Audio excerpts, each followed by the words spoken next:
gobiernos, liderazgo, fuerzas militares y aplicación de la ley en el milenio. ¿A quién no le encanta un buen debate sobre poder y justicia? Bienvenidos de nuevo, compañeros viajeros en este viaje de descubrimiento. Ustedes mortales, buscadores de la verdad, y aquellos destinados a brillar como santos glorificados en un futuro aún por desplegarse. Soy el Dr. Stephen Wiley, y estamos sumergiéndonos en el capítulo 10 de nuestra serie en curso explorando la revolución milenial, el futuro de la Iglesia y la Iglesia del futuro. Si te has perdido algún capítulo en el camino, te animo a que regreses después de la exploración de hoy. Cada pieza se construye sobre la anterior, revelando un tapiz de propósito divino que es tan sobrio como exhilarante. Para aquellos ansiosos por sumergirse aún más profundo, considera nuestra serie complementaria, el Apocalipsis, lo que necesitas saber y qué puedes hacer para sobrevivir y prosperar en los tiempos venideros. Allí, desentrañamos las dispensaciones de Dios, esas grandes épocas donde un Creador santo y justo interactúa con una raza caída. Nosotros mortales que, por elección y por herencia, cargamos con el peso del pecado y la rebelión.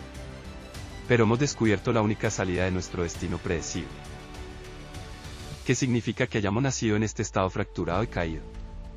¿Cómo moldea la naturaleza inmutable de Dios lo que está por venir? Consulta nuestra serie sobre el Apocalipsis y qué puedes hacer al respecto. Deja que esa pregunta permanezca mientras entramos en el enfoque de hoy sobre los gobiernos, el liderazgo y la aplicación de la ley durante el reinado de 1000 años de Cristo. Antes de que veamos cómo podría ser en los tiempos mileniales, deberíamos repasar cómo será realmente la tierra milenial. Recuerda, el reinado milenial del que estamos hablando es una dispensación real, que es una forma elegante de decir, cómo decide Dios tratar con nosotros. Y necesitamos recordar que ha precedido justo a esta nueva era. Toda la tierra acaba de pasar por juicios intensos que cambian continentes, con los juicios de las copas habiendo sido derramados sobre ella. Puedes leer sobre esto en Apocalipsis capítulo 16 versículos 1 al 21. La población de la tierra se ha reducido de más de 8.000 millones de almas a menos de 2.000 millones, todo en un lapso de tiempo muy corto. Los efectos de los juicios del Señor recorren todo el planeta. En nuestro estudio sobre el Apocalipsis, entramos en más detalle, particularmente en la dispensación de la tribulación, pero permíteme resumirlo todo aquí para ti antes de que avancemos con el estudio de hoy.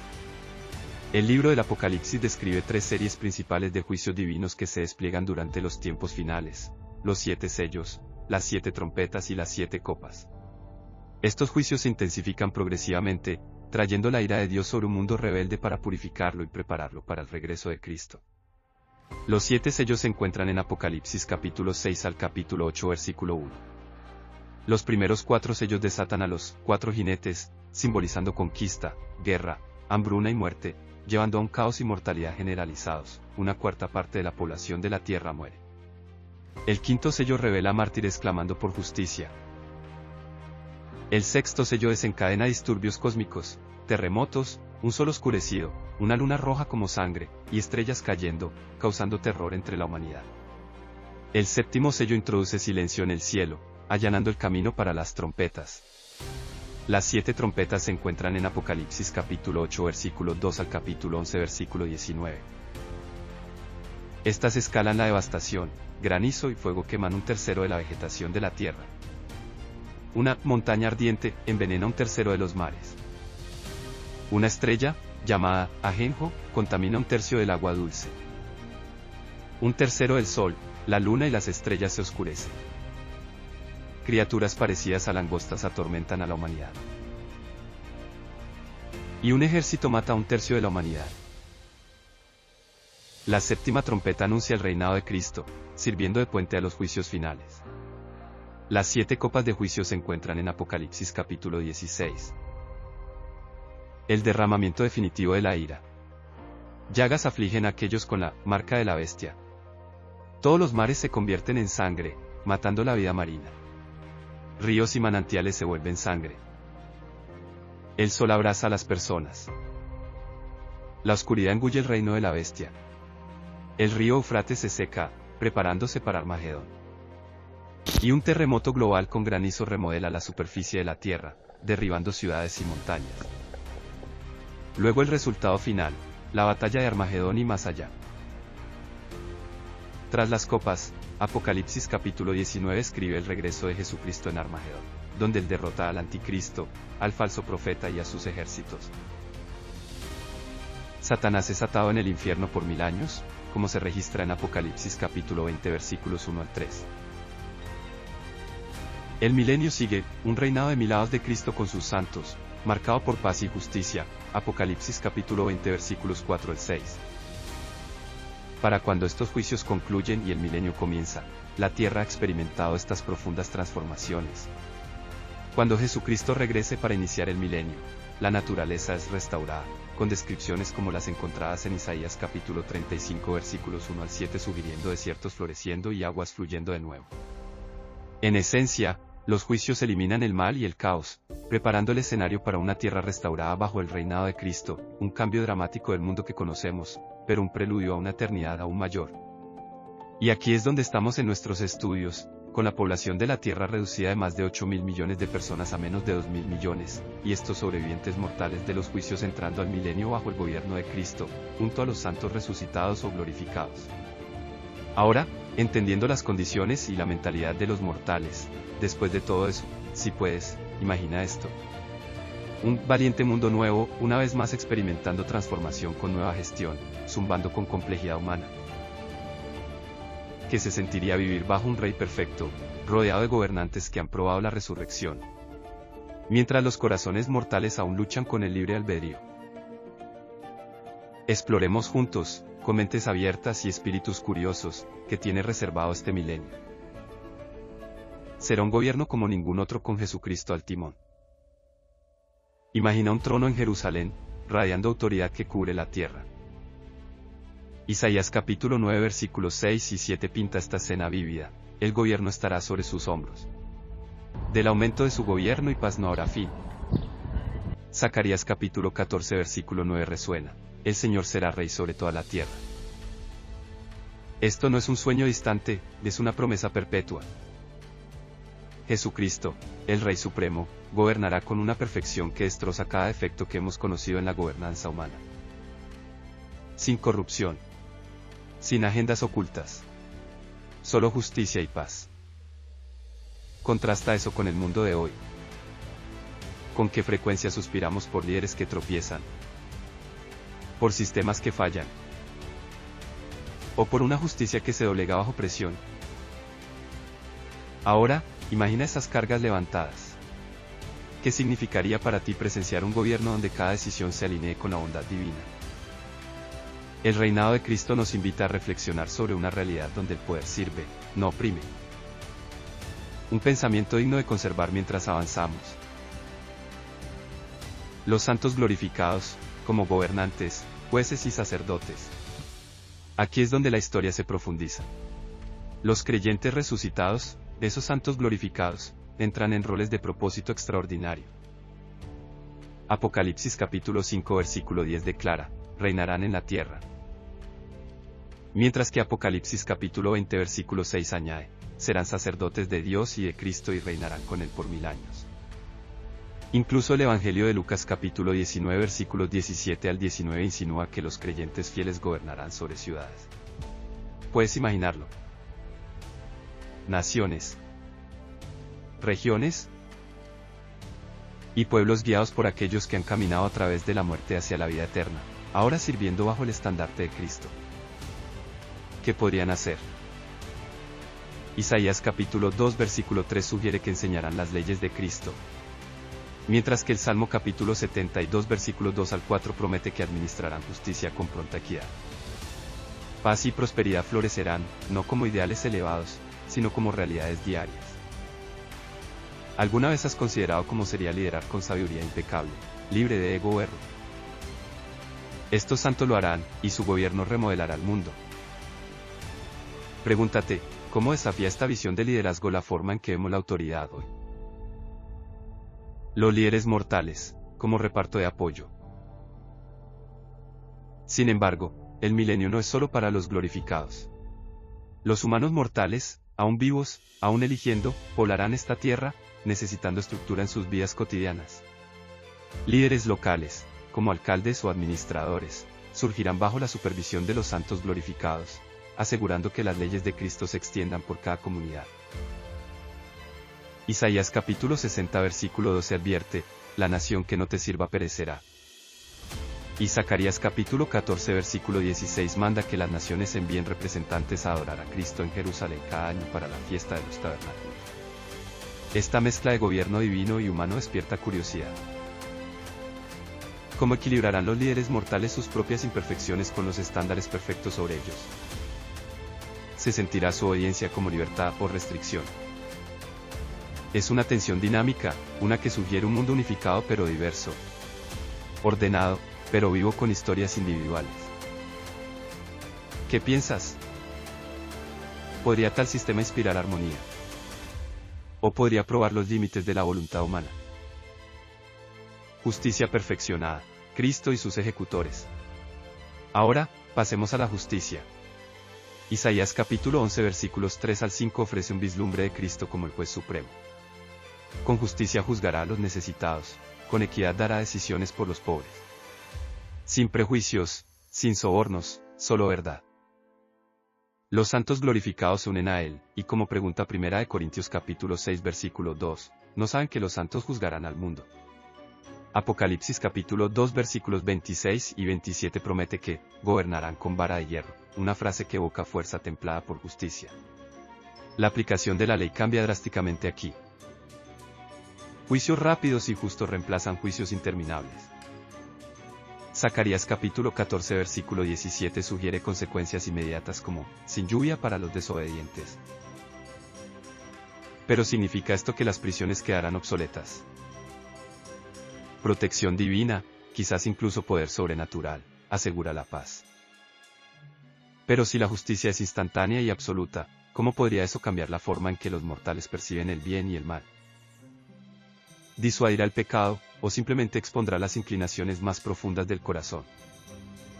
Claramente las consecuencias de nuestras decisiones tendrán resoluciones de gran alcance y rápidas en estos tiempos.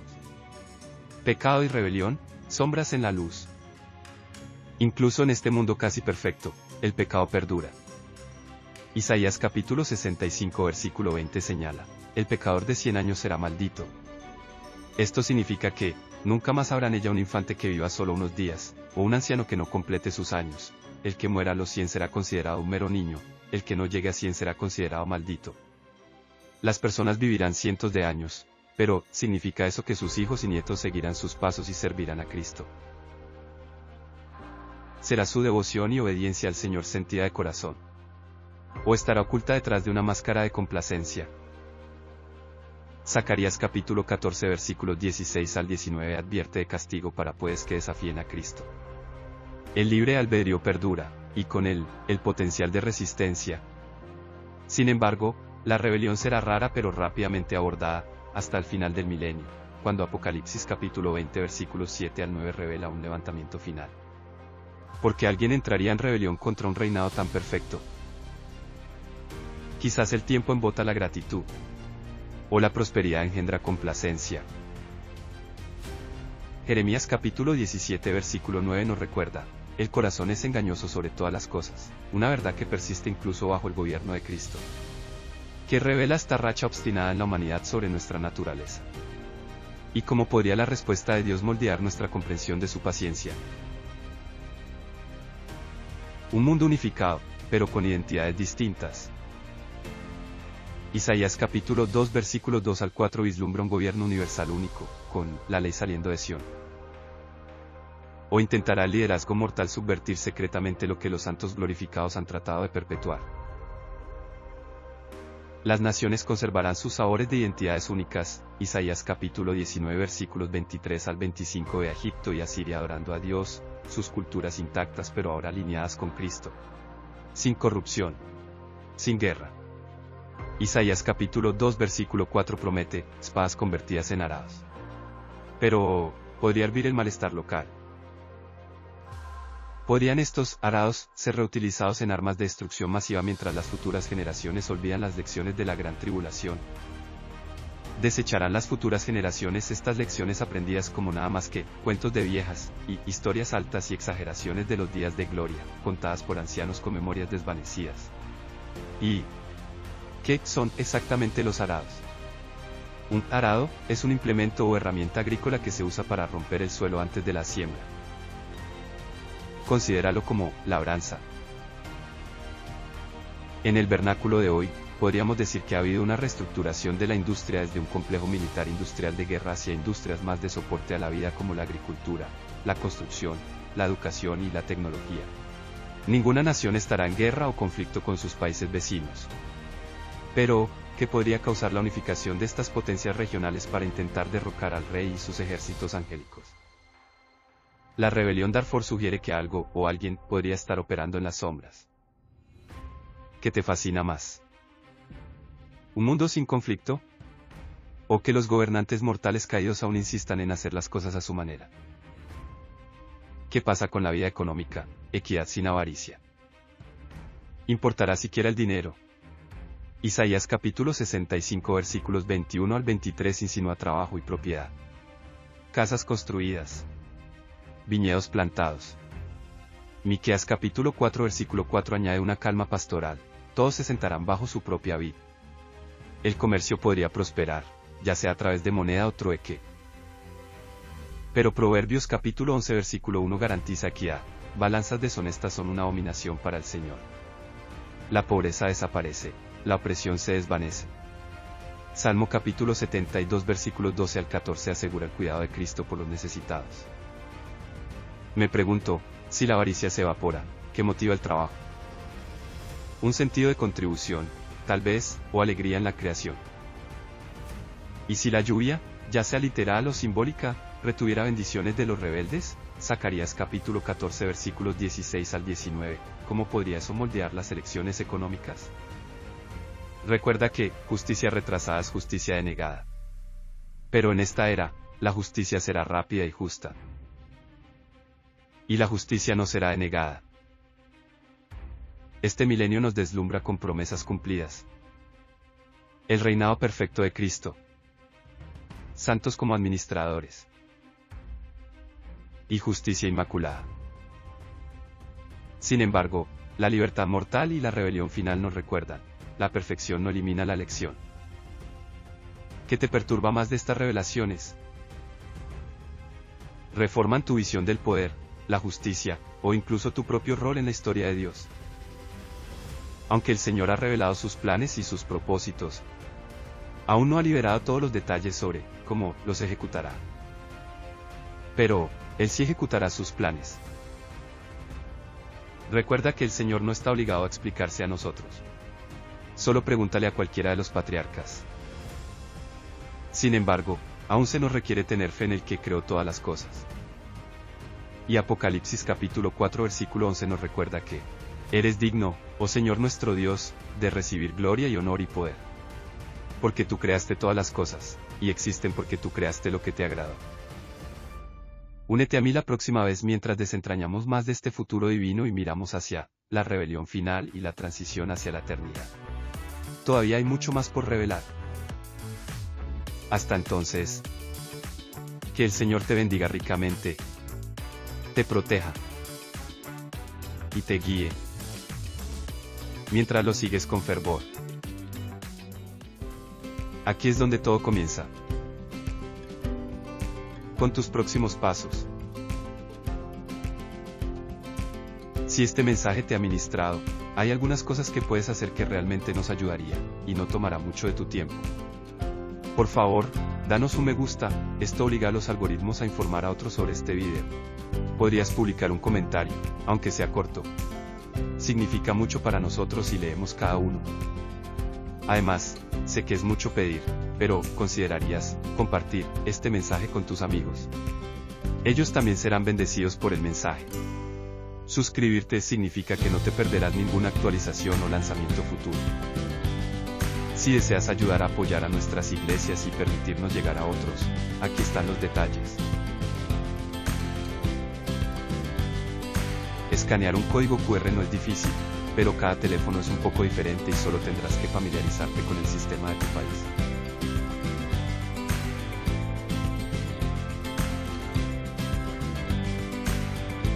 Algunos países fuera de Estados Unidos utilizan un sistema diferente para transferir fondos. Si lo conoces, sabrás lo fácil que es usarlo. Zelle es la forma más rápida de enviar dinero dentro de Estados Unidos y es gratis para ambos.